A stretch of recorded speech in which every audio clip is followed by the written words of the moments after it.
First. There's no A/B testing. You are doing A to Z testing, and all of these ads are just taking $1 a day and $2 a day, and there's no learning.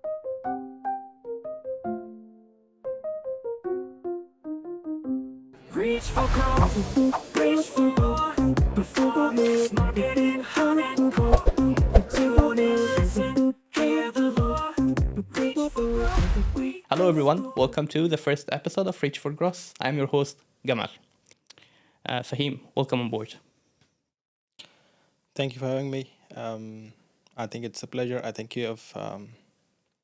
I'm very humbled that you have invited me. I think you've said a lot about me, but at the end of the day, I feel like I'm still a student. So I continue to learn. I continue to evolve because digital marketing is a game where you don't only play one day. Digital marketing is a game that you play every day and every hour. So you keep on top of it. So yeah, I just try to take one time at a day.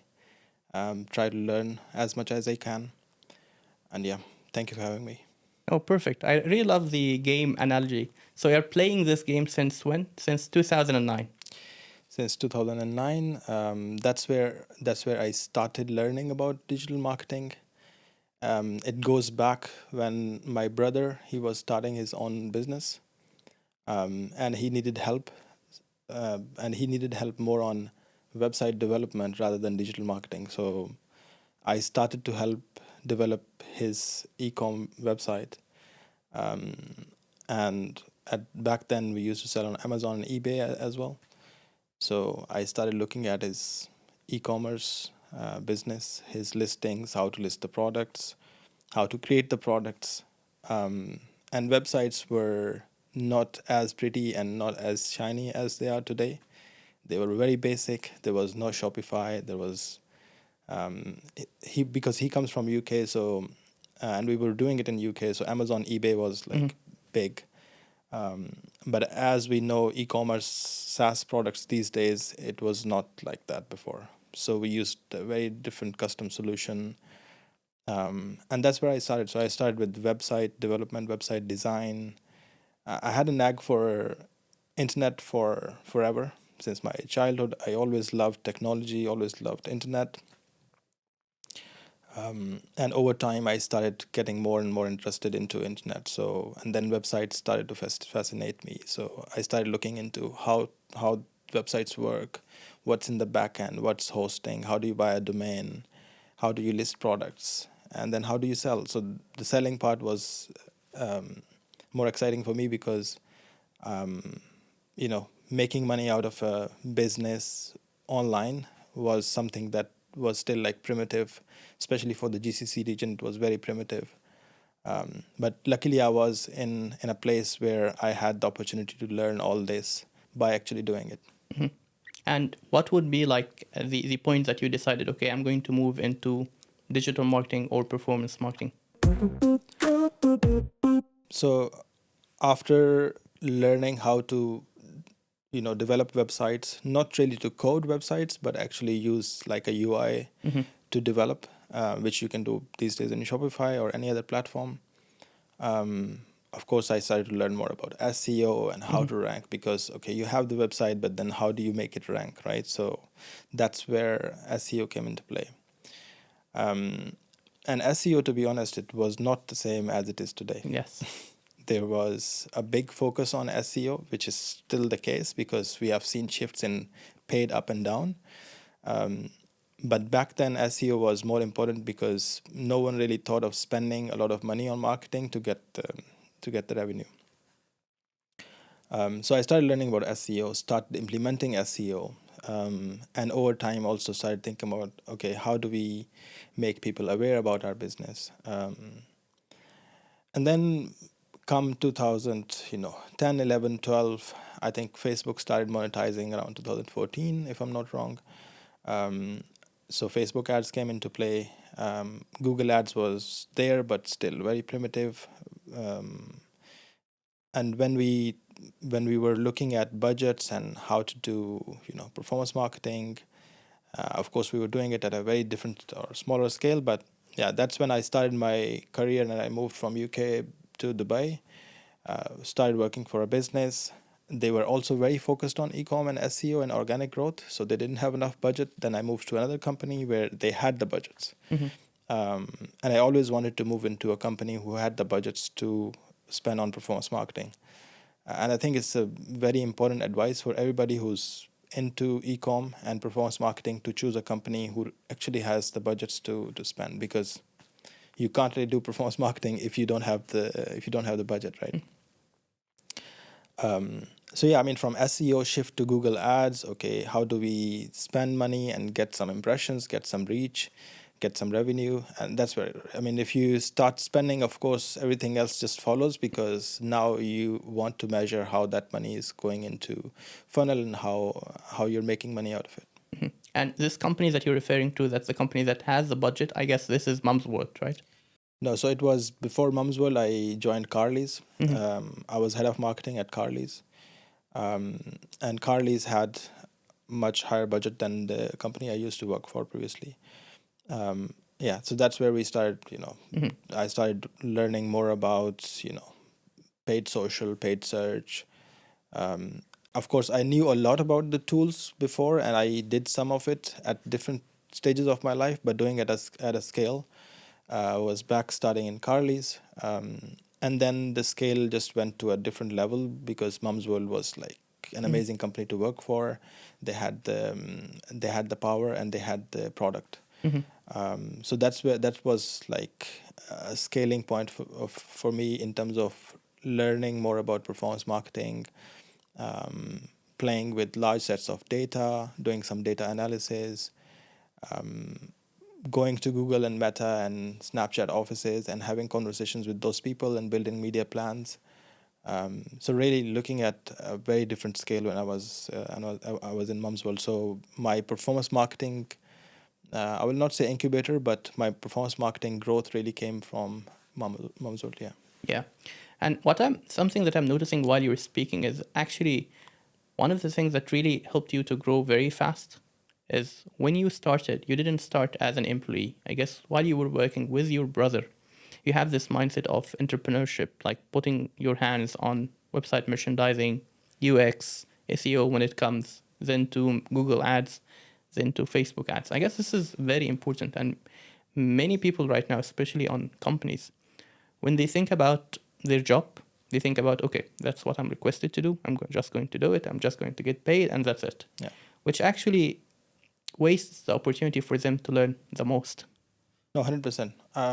I think a lot of people ask me, I want to learn digital marketing and performance marketing, and I don't think a lot about my career, how I did it, but really it goes back to doing a lot of stuff first, so a lot of basics first. So understanding the digital landscape first, understanding how website work or apps work, how people buy, what's the user journey, how important are listings or products, how important is pricing, how important are images or content in the website, what is social. So you can't just go into one channel. You'll have to learn like a wide spread of different aspects of e-com or any digital landscape, and then build on top of it. You must have heard this T-shaped marketer, right? So you know a lot about all digital aspects of it, and then choose which channel you want to go for, or which specific ad platform which you like, that you want to build on. So for me, I think I was lucky that I had this opportunity. It was kind of my own business in a way, where I did not care if I'm working, let's say 9 to 5. I was literally working 24 hours. When I started helping him, I was doing my master's back in Sweden. So I had all the time in the world, because as a student you have a lot of time to learn and adopt. So I was helping on creating products, creating Amazon listings, building the whole website, also looking at design, so doing a bit of Photoshop, and started to learn Illustrator and Photoshop. Figma was not a thing back then. So but yeah, a lot of online tools. We used to do stuff in Paint as well. And by the way, the things that you can do in Paint, it's remarkable if you learn what can be done in Paint. Like you will feel this is a joke probably, but you can actually do a lot of stuff in Paint. Oh, And like what? like you can change colors easily. Mm. You can remove background very easily. Oh, in Paint. Yeah, you can. Okay. You just need to learn how to do it. Mm. So it's like copy pasting mechanism. So you take a white background, like so you take a white space, and then you just start to copy paste that triangle multiple times, or that square, or that circle multiple times. Of course, it's not like if I start talking about Paint now, everybody will be like, "This is Yeah, a joke." like they don't know what you're talking about, especially people who are younger. Yeah, but you can do a lot. I mean, you could do a lot back then, and any design person will know that there's always a starting point, right? So I started learning about design, started learning about UX, and yeah, I mean, after I had this big exposure, then I went very deep into SEO and how to do SEO. So started using a lot of extension inside WordPress, and started to understand algorithm a bit more, and what is Google rolling out on every 3 months to 6 months basis. What is crawling? What is the crawl budget? How do you look at Google Search Console? How do you make how do you make sense of things? So and then so I went deep into each topic. I love design, but not so much, so I couldn't be a designer. But if I had a second job, or if I'm asked to do design, I can also do design. I do produce for my family, which we always do, probably because we have kids, we shoot, and then we combine. So with CapCut and so many different tools these days, it's super easy to do things. But yeah, I mean, having this opportunity to have a broad spectrum of digital is super important. And that's why I say, if someone doesn't have the opportunity to do that, what they should do is they should build something of their own. So build your own blog. I'm sure everyone has enough pocket money to get a domain, get some hosting. You can even do it like for free. There are free ways to do your site as well. So build your own small blog or niche that you care about, that you like, and start putting content there, and then start sharing that content with your family, friends, your circle, and over time you will know that how much you need to learn and do to really make it happen. Because having the right blog with 10 different articles with some SEO in place will actually take you a lot of time and a lot of skills. So you will actually learn a lot of hard skills to get what you need. So, and also because it's something that you're doing on such a broad spectrum, you're not only learning about Facebook ads or Meta ads or Snapchat ads, you are actually building all the foundation behind it. So you are the company now. You're building the website, you're building the content, you're building the app. And once you have this of your own asset, you will learn so much along the way. So you will learn all kinds of tools attached to it, all kinds of design attached to it, all kinds of copy. So you will write, you will experiment with copy, you will know what kind of content works, how to do SEO for this specific topic, how to research. So yeah, that would be the advice, to start actually developing or executing of something of your own, like an asset. It could be anything. For you, it's a podcast. Yep. And with things like these, you learn so much because you went deep into a specific person, their personality, what they've done so far, how have they, improved their career so far, and so on. So yeah. Yeah, very interesting. When it comes to T-shaped marketeer, this idea of T-shaped marketeer, that you are going to know something about maybe 2, 3, 4 function of digital marketing, and then one in particular that you're going to focus on quite deeply. Like my experience here is quite different, because what I found working really well for me, because it's very easy, especially right now, to get distracted. While building sufficient skill is quite hard. You need deliberate focus on building, for example, one skill first, like choose whatever you find yourself as someone who's just starting. Choose something that you found genuine interest from you. Google ads, Facebook ads, SEO, CRM, whatever. Choose it, stick to it for at least a year and a half. Try to know everything about it. Try to exercise everything about it as much as you can within your resources, and then try then to go into something else. This will help you to be more sustainable, because what I've seen from colleagues and from friends, when they start with this idea of T-shaped, in their mind, they will be like, oh, I'm going just to follow this. I'm going just to read about this. But reality of the matter, they didn't build any sufficient skill. I guess what it worked really well for you, that when you were actually building your skills, you didn't think about T-shaped. No. You were just building it. No. And then following your curiosity, following your interest, and start adding up. But I believe like focus, especially now with AI, with social media, with everything, you need focus and you need deliberate effort in order to just build one skill. And it's a great idea that you need to find resources to create something of your own, whether it's an e-commerce brand, whether it's a blog, all of those things now you can create it for free. Even a blog, you don't need a domain name, you don't need a lot of things. 100%. Also, it's not like you can look at T-shaped from top down or bottom up. But I think both are important. So having an interest in a field is very important. So if meta ads fascinate you, so be it. Learn anything and everything that you can about meta ads.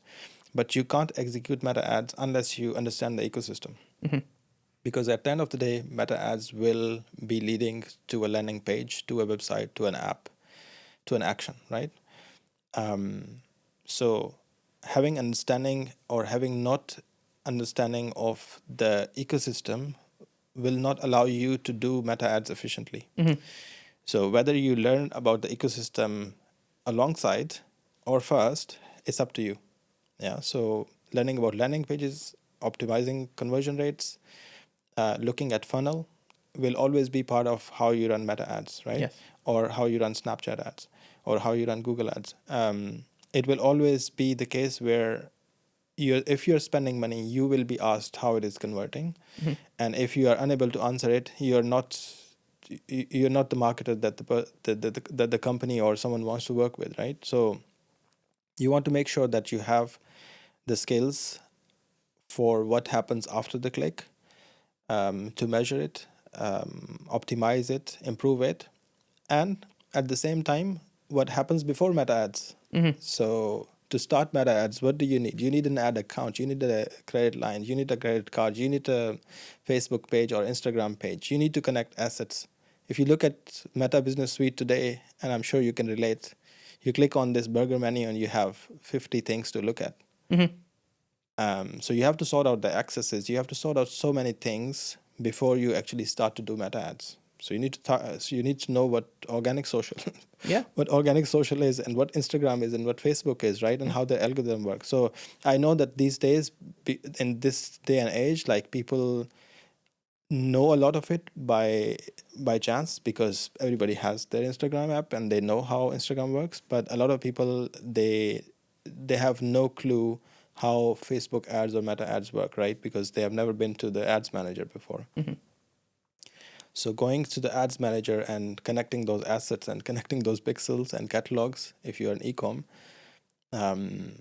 is also a lot of learning that you will need to do along the specific focus that you're going for. 100%.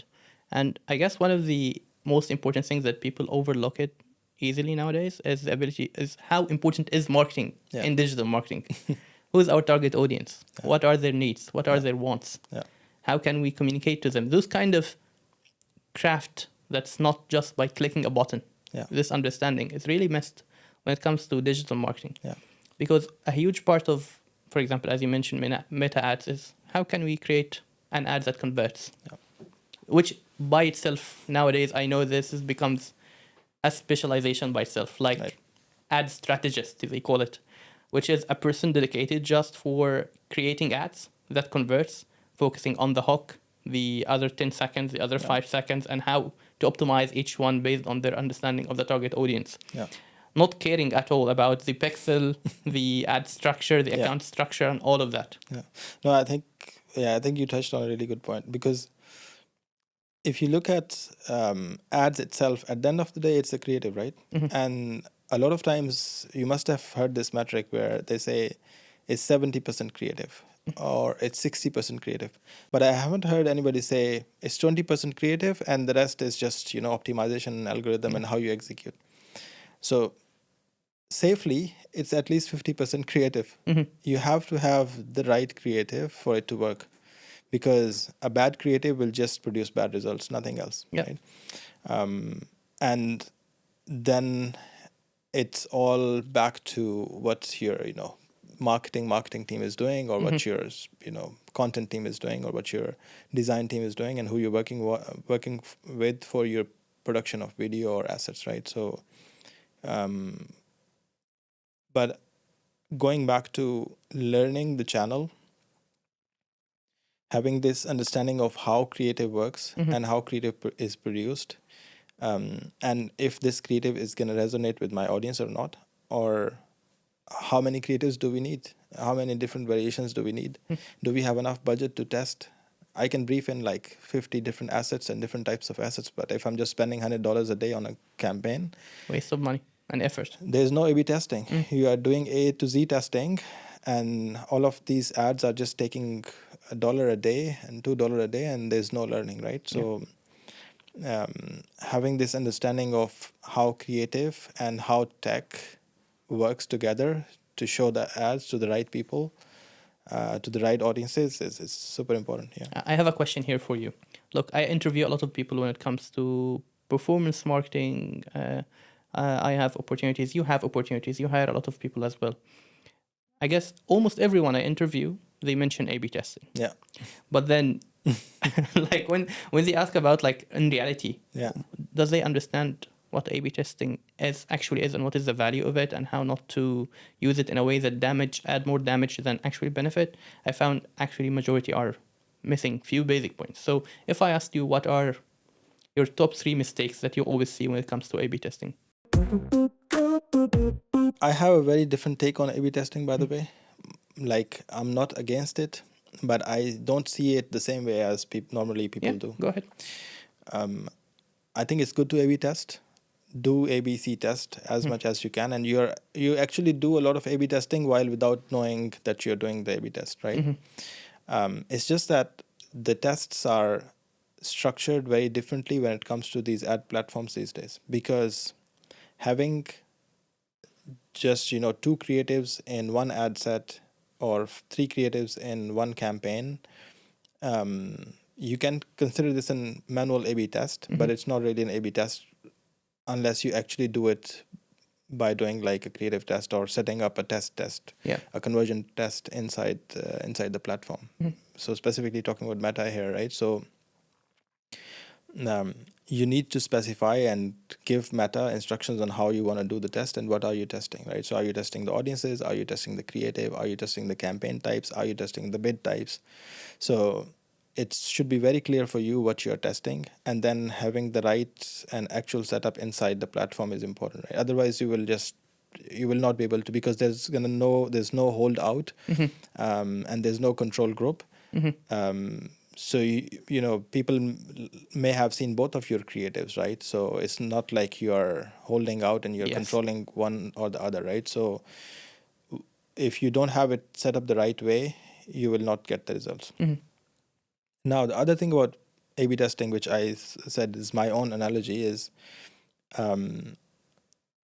you can set up the best A/B test that you can, and you could still be wrong. You could still have the wrong results. Like, Meta might give you some results and they might look good. But if you look at the creative, sometimes you're like, this creative is winning. I don't understand how this creative is winning, right? Or this bidding strategy is working well. I don't understand how this bidding strategy can win. Like, it doesn't make sense to me as a marketer or performance marketer that this works, right? So intuition is very important. And sometimes not believing in data is also okay. Yes. If you really think that, okay, this is what it is, I don't trust the platform, I don't trust the algorithm, it's still okay. Like Yeah. if you're confident and if you know that this creative will do well, feel free to test it. I'm not saying that don't trust the platform, don't trust the data, do trust the data, but sometimes when you think that results are off, they're off because of lack of data, less pixels, you didn't have enough spending or didn't enough budget behind it. The creatives were looking very similar, so there's no really A/B test, because if it's an A/B test, it should be A and B. It should not be A and A plus, right, or A or A1, right? So having very different creatives, very different bidding strategies, very different campaigns, two different channels is important, right? So and then having the right measurement setup and how much you're going to spend on it and how long does it need to really have the learning and data is key. Yeah, I guess this is very interesting, and we're going to have a discussion now about A/B testing. Yeah, Yeah. because there is a lot to dive into. Okay, number one, A/B testing is not free.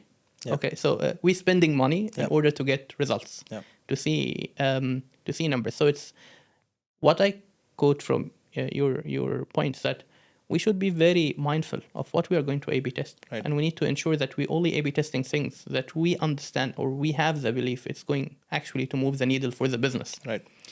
So I found it always funny. People in the interview, they say, okay, A/B test, I do A/B test. Okay, fine. Give me like 3 situations of 3 examples of A/B test. If you're hired, what are you going to A/B test? What is your A/B testing roadmap?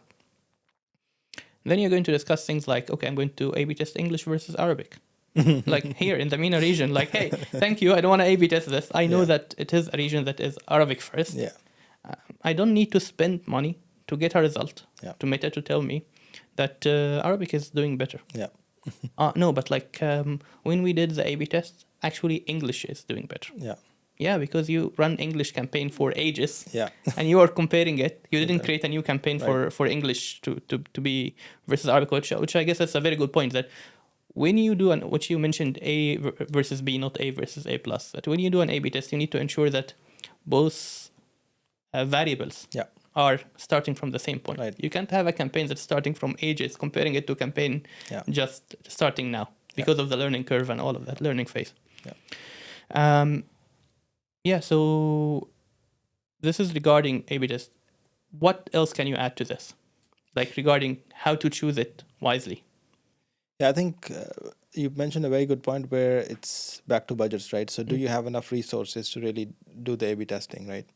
And I see testing from more of it from UX point of view rather than performance specific, because your Advantage Plus campaign will deliver you results if you run it enough or if you run it long enough. Yes. Your PMAX campaign will give you results if you run it for 3 months and not touch it. It will give you results. Correct. If your pixel is there, if your catalogs are there, if your website is optimized towards the right conversion rate, it will give you results.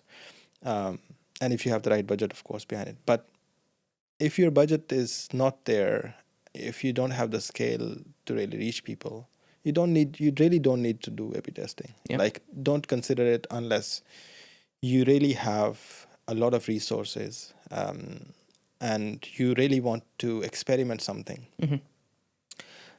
So if you're probably, let's say you're starting out, you want to go with 2 different directions. So you want to say, okay, I have this modest wear brand, and this modest wear brand, I want to see how people resonate to a different set of colors from this to this, right? So you choose 2 very different color palettes, and you then optimize towards, then you optimize the test towards saying, okay, what's the outbound CTR, for example, right? So I want to measure it based upon that specific metric, or I want to measure it based upon view time, and then I look at both creatives.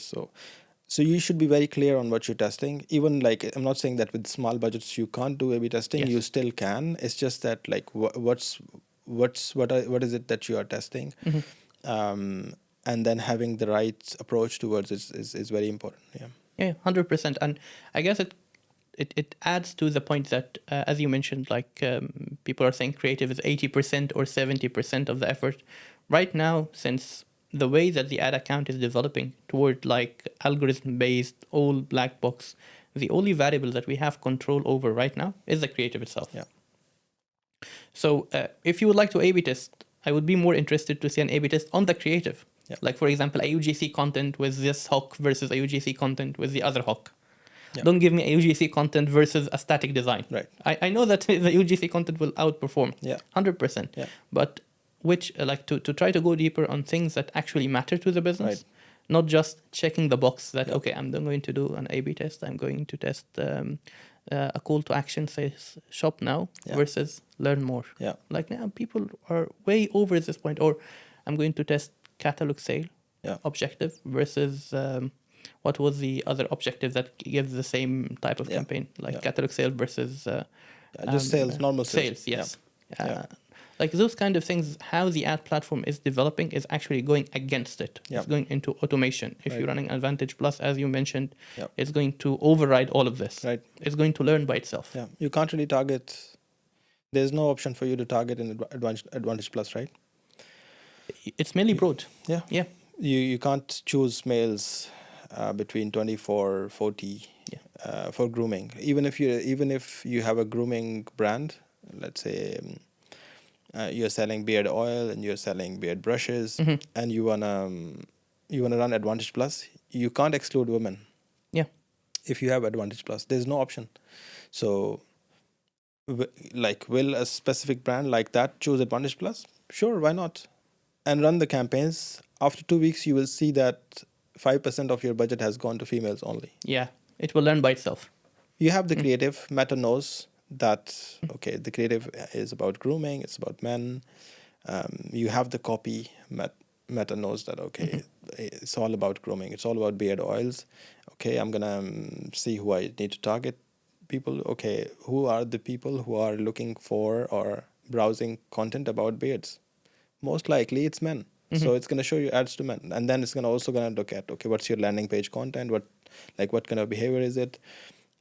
It's very quickly going to find people who are more likely to see your content and convert. So, there could be very specific borderline cases where you can't really, or you don't want to advertise to specific audiences. Then you go ahead with manual campaign. But inside manual campaign, again, you have an option to go for Advantage Plus audiences. So it's not Advantage Plus shopping, but it's a manual campaign with Advantage Plus audiences. But yeah, it's all AI driven these days. Yeah. Just to ensure that everyone understands, what is Advantage Plus? In a very simple way. Yeah, it's a campaign type in Meta ads. So when you choose to run a sales campaign, I'm not sure if Advantage Plus is available with other objective, but I think for most e-com businesses, it's the sale objective that you want. So once you choose sale objective, the next step that Meta gives you is to choose between a manual campaign and Advantage Plus campaign. And Advantage Plus campaign is like an AI driven campaign from Meta to give you like all that you need to just have one campaign and not care about who you target, who you go after, what are your interests, and so on. So it's going to skip the ad set part and just going to take you right to the creative. So you set up the budgets and then you add in up to 50 creatives that you can. Up to 50 creatives. So that's like you have 25 A/B tests there, right? Spent. Yeah. So have the money to be spent on those 50 creatives. And I think it's also very smart from Meta to grow as a business, because at the end of the day, Meta has to live, right? They have to make money as a platform. So they had all this AI, so they have put it into one single campaign and let advertisers, not worry about targeting. And then good luck, having those 50 creatives, because it's very hard to. I haven't seen an ad platform where there are 50 creatives actually, and you have the budget to go into all creatives. Max, if you are even if you're a mature business here in the region, you would probably have 10 or 20 creatives max. And it's also important that not all of them are looking Exactly the same, yeah. And then you have maybe 20 other variations inside each creative, because they are going to serve on all the placements, right? So there'll be a square and a story and a landscape and videos and so on, right? So, but the good thing is you have this one place where you can throw in all your creative and see how it goes. And after a week, you will see that only out of 20 creatives, only 5 of them are spending money. Mm-hmm. And that's where the optimization comes into play. And that's where it depends how flexible you are with budgets, or how close of a performance marketer you are. So you monitor very closely, you look at the data every day, and you feel like, okay, this ad is not doing well, this ad is doing well, let me pause this, let me unpause this. So it's important to look at, okay, what's your daily budget, and then if you have 5, are these enough, or you want to add more? Because very quickly Meta will start spending a lot more on 1, 2, 3 creatives which are doing well. So the rest of them are just going to stay there, and Meta is not going to spend any money Exactly. unless they have a specific, slashing or killing creative technique. Where, I mean, we used to do it manually as well before Advantage Plus, where you stop an ad if it's not doing well. But then when do you stop the ad? Like, how much budget and how many impressions are enough for you to stop? Yeah. It's kind of a decision that It's a depends business. upon. Morely, it's a business decision based on your Yeah. business data that you take, and maybe we used to create an automated rule. So, for Yeah. example, if an ad generated like more than 300 or 500 impression with Yeah. 0 clicks, I want to stop this ad within Yeah. 24 hours, and then you have this rule running every Yeah. 24 hours. Yeah. So it's normally a very hard decision to pause an ad, because if you are trusting the algorithm and if you're trusting the campaign, you should not do it. Rather, not have 20 creatives from get-go, but have 5, and then let them run for a month. If you can't wait for a month, at least let them for 2 weeks, and then see, and then make a decision based upon your intuition or your whatever data you're looking at, right? So you think, okay, this ad is just spending money, it's not going to do anything, and then you also look at the ad and you feel like, okay, this ad is not a better ad than the other ads, right? So then you pause it, and then you let the campaign optimize towards other ads. Yeah, 100%. And I guess one key important thing, it's actually the period of time that we need to ensure that the ad itself received enough period of time for people to see it, to take the action after seeing the ad, and all of that. Now, you bring 2 points regarding your discussion I want to focus on. The point of not following the data blindly. Yeah, some people really mistake being data-driven by just be following data blindly. Actually, one of my senior friends used to used to say, don't be a data cheap. Yeah. Like, don't just follow it blindly. You are a human being, you have a mind, you should understand, you should always question why and how, and try to understand better in order to make better decisions. Do you think that, and with this context, do you think that we should follow everything that, for example, Facebook representative or Google Ads representative tells us? No, you should not. I mean, if someone works at Meta, it doesn't mean, or works as a representative at Meta or Google, it doesn't mean that they know everything about Google Ads or Meta Ads. And to be honest, in all transparency, if you ask the same question from that person, they will say the same thing, that business might know more than me. Of course, from tech point of view or platform point of view, these guys, they understand more. But if you ask me if there's ever a person in the world who knows everything about Meta and Google, I would doubt that that person exists. So those people are not there who know everything, right? So there are people who are specialized in a specific area inside Google Ads and a special campaign inside Meta Ad. But knowing all types of campaigns, all types of bidding, all types of strategy, like these ad platforms are like ocean, right? So knowing all facets of it is very difficult. That's why I think from technical point of view and where to click point of view, they can guide you. But when it comes to strategy, you should not follow their advice. They're not in your business. Yeah. They don't know unless they have been with your business for 6 months to a year, they sit with you, they do the strategy with you, but Google Meta doesn't do it, right? There's no Meta representative in your business. Exactly. They are representing your business, so you are their clients, but they really don't understand how your business works. Yep. So they are there to give you the tools. So take take the advice from tools point of view and where to click, but not from strategic point of view, not from budgets point of view. Yes. They can guide you how much daily. They can guide you, okay, if a certain campaign is going out of is not going out of learning, and do you have enough or not. So take the advice, but don't blindly follow the advice. Yeah, because at the end of the day, what is the success metric for those representatives? Yeah. Is actually how much money they're getting out of you as business. Yeah. And I found it always very interesting when I see like other performance marketers, they try to outsource their thinking to Google Ads and Facebook Ads representative. Like, for example, let's have an example. Right now we have a situation that our cost per session, our conversion value is getting less or getting higher, whatever.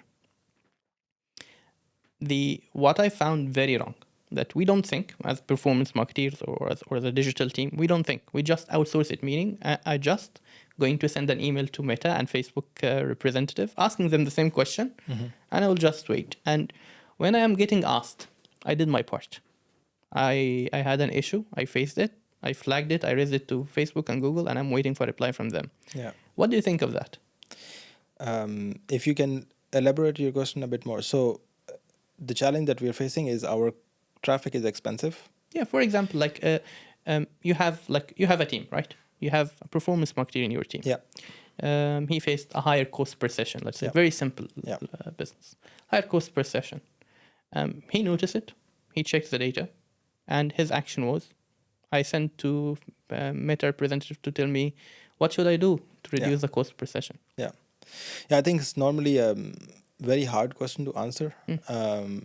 And Meta representative will not be able to help you with that because there's a specific benchmark CPM that is set in the platform. And yeah, that's where these ad platforms, they need to be very transparent and they need to say, okay, this is the CPM for this industry and so on. Of course, they can't disclose it, but the way they do it in the back end, so there's a base CPC that is set for any keyword in Google Ads, for example, right? And that specific base CPC, it's very important that they do it transparently. I'm sure these ads platform, they do it. But when it comes to why the traffic is expensive for a specific type of campaign, it's really hard to answer. And Meta representative or ad platform representative, they will not be able to answer it. It's also from business point of view, it's not an easy question to answer. You just need to think about a few things from your side to see what could be wrong. Is it that my targeting is very specific inside that platform? So am I just targeting a very specific niche interests? So the niche or the granular you go in your targeting, the higher your CPM is, right? So of course you will pay the premium because you are telling or asking Meta or Snapchat to find these people and target these people only. So it's an exclusive audience. So you'll pay more. So you'll pay the premium. So your traffic will be expensive. What is happening after the click? Is the website loading easily? Is the website loading fast? Do you have the right content on the landing page? People who you are targeting, are they really the target audience? So are they really going to the site and staying, or are they just bouncing off? Are people actually clicking on the ad? Because if you give Meta a creative and an audience that is a nice marriage together, it's very easy for Meta to do its thing, right? To deliver, yeah. And Meta has access to your pixel. Okay, the audience is converting really well. Okay, I'm efficiently spending money. But it's going to be very hard for algorithm to do anything if you have everything wrong in the settings. So your traffic will be expensive. So it's not a question to ask from Meta. I think it's more of strategic thinking that you need to have internally and have a word with your agency or inside your team. Brainstorm it, think about it, and then find out. And I guess that's like you already answered very well. I can summarize it and just think critically about the situation and try to find answers. But as disappointing as it might sound, really, because okay, so I'll tell you. So some performance marketers in the industry, they will understand that, for example, to go discuss with a business leader, especially if they don't know the technicality, it's a hassle. I'm going to explain to you about of things, and you're going to tell me, okay, what does this mean? What does this mean? What does this mean? So the easiest way, I'll tell you, I would source it to Meta, and now Meta has to answer you. Yeah. And I know from experience, or as a performance marketer in this example, that they're going to tell me it's nothing to worry about, or just give it more time, give it more money. Yeah. So this kind of mindset of taking the easy route. Yeah. No, I think it's not a question that you should ask a meta representative. Never. You should ask help from a meta representative if you want to build, if you want to set up a conversion lift study or a brand lift study, and you are not finding the right tools to do it. You want ad credits, and you have a specific budget in mind. Talk to them; they will help you. Your ad account is not working. You want to create a new credit line. Talk to them. You want help on creating the creatives, so you want their help. You want to work with an agency who are really good, and they are a Meta partner or a Facebook or a Snapchat partner. Yeah, talk to them, and they will help you connect with that agency. So it's more of a strategic support that you should be looking at, and not a technical question or why a certain campaign is not doing well.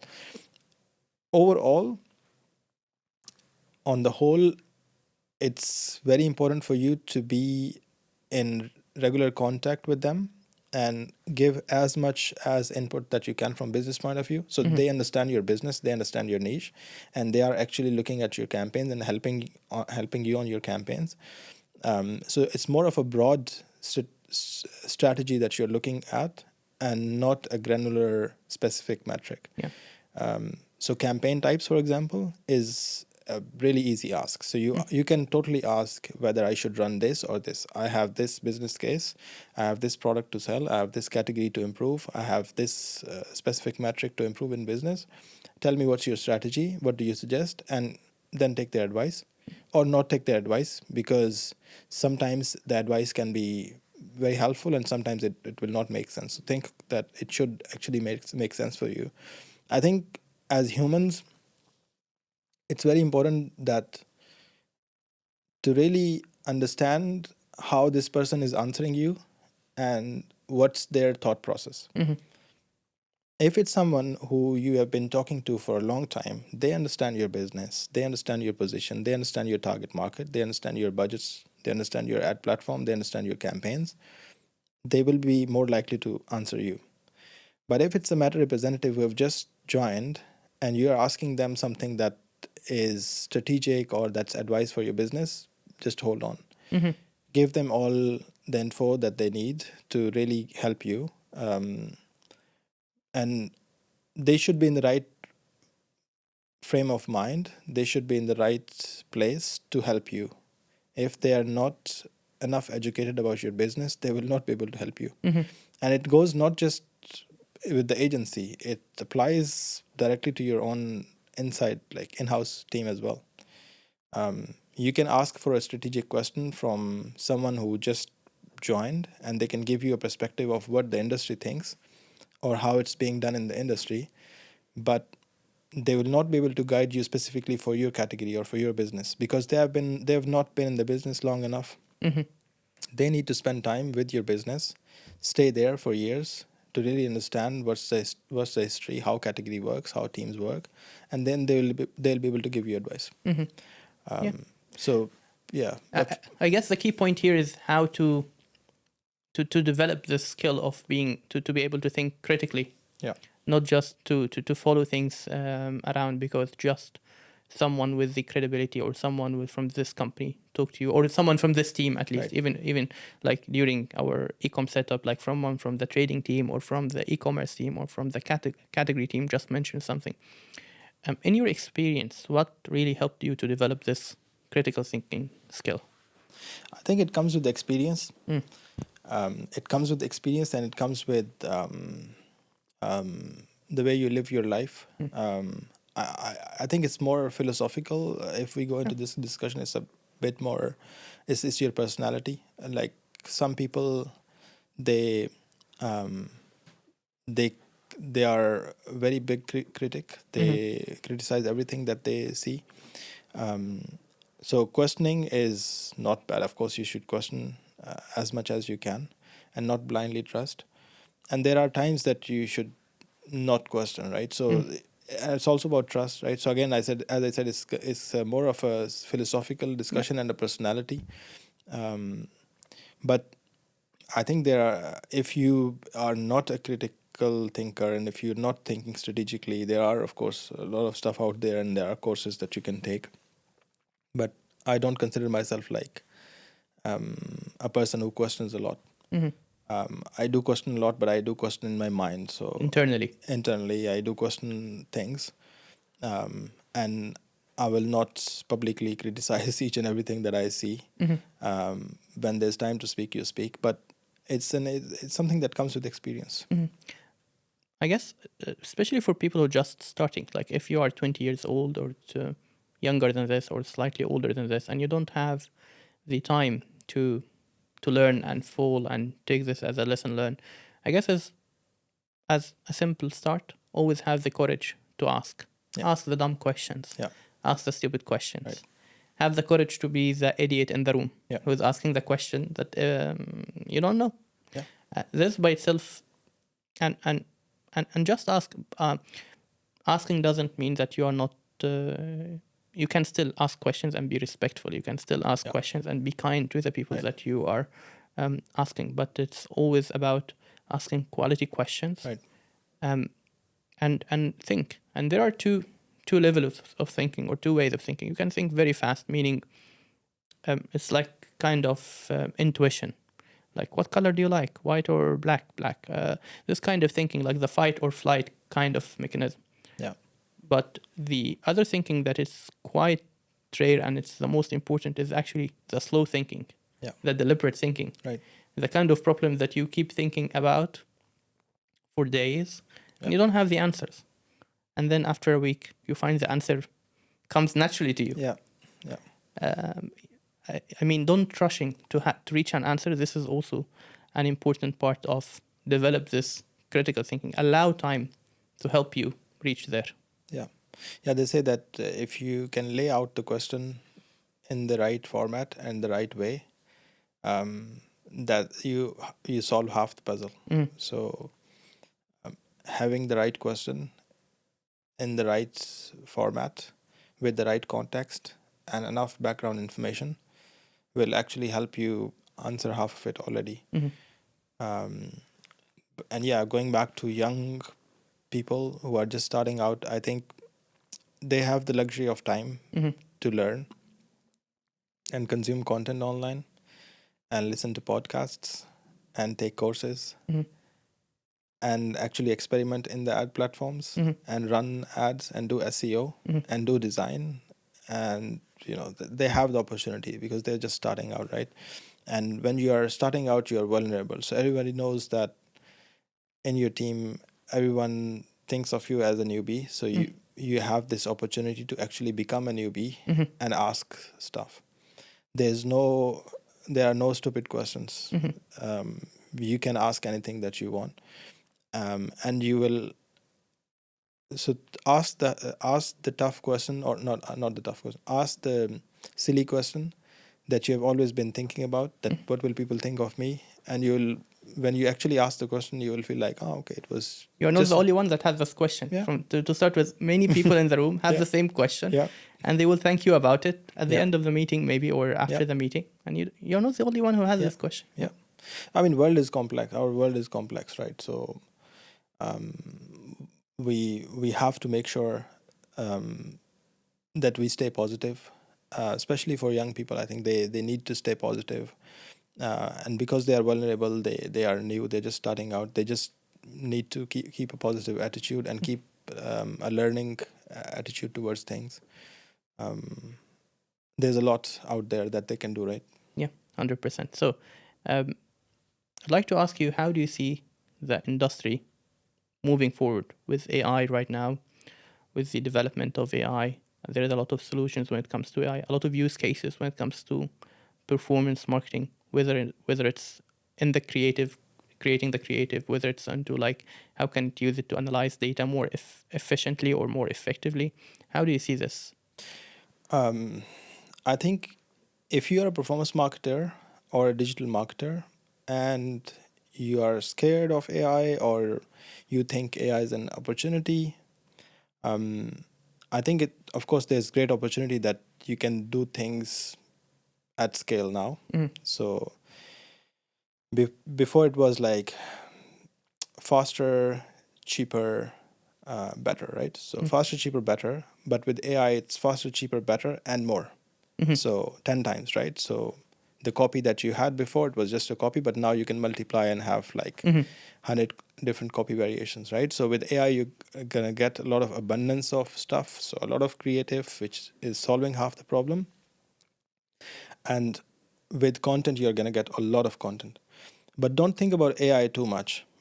Like AI is always going to help you. It's going to be there. But from pure performance marketing point of view, just go back to basics. Think KPIs, learn media plans, learn performance marketing by core, learn marketing by its core. Think about marketing as a subject. Be hungry to learn different facets of it, whether it's PR, digital marketing, organic SEO, or whether it's e-com. Try to get an understanding and basics of those things, and eventually AI is just like a layer on top that's just gonna produce more for you. So prompting is gonna be a thing inside Google Ads. Prompting is gonna be a thing in Meta Ads. So maybe you will not need to launch a campaign, but write that, okay, I want to launch Advantage Plus with this much budget. Launch the campaign for me, and Meta will just do it in one click.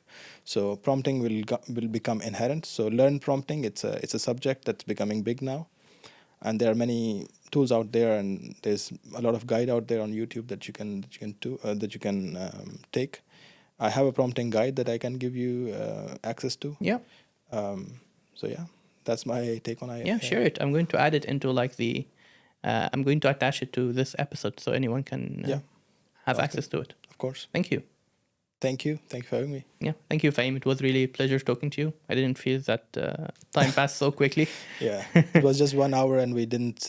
We were thinking about the topics, but yeah, I think it went very fast. Yeah. Thank you so much. Thank you. Reach for growth, reach for more.